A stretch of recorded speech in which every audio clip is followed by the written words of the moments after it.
If you've ever opened Blender's graph editor and wanted to instantly focus on your animation keyframes, this quick tutorial is for you. I'm going to show you how to frame animation keys in Blender fast, using a simple shortcut that works reliably in all recent versions of Blender. This is one of those tiny workflow tricks that can save you a lot of time when you're animating, especially if your curves are scattered, your view is zoomed out, or you just want to get back to the action quickly. If this video helps, make sure to hit like and subscribe for more Blender tips and shortcuts. Let's jump in. First, open Blender and go to the graph editor.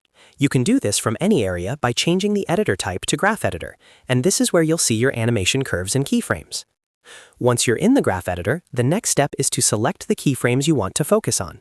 The fastest way to do that is to press A on your keyboard.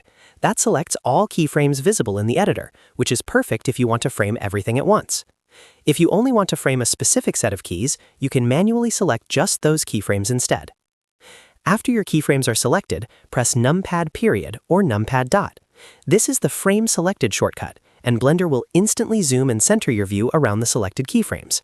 It's a super fast way to bring your animation into view without hunting around the timeline or zooming manually. If you're working with multiple curves, this works on selected keyframes or on all visible curves depending on what you've chosen. So whether you're isolating one object's animation or looking at an entire scene's motion, this shortcut helps you stay organized and move faster.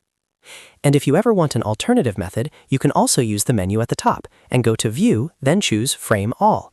That will frame everything in the graph editor, which is helpful if you want to see all curves at once and make sure nothing is off screen.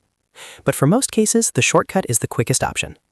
So the simple workflow is, open the graph editor, select your keyframes with A, and press Numpad dot to frame them instantly. Once you get used to it, this becomes second nature and makes animation cleanup and curve editing much smoother. If this Blender tip saved you time, don't forget to like the video, subscribe to the channel, and turn on notifications so you don't miss the next quick Blender workflow guide. Thanks for watching, and I'll see you in the next one.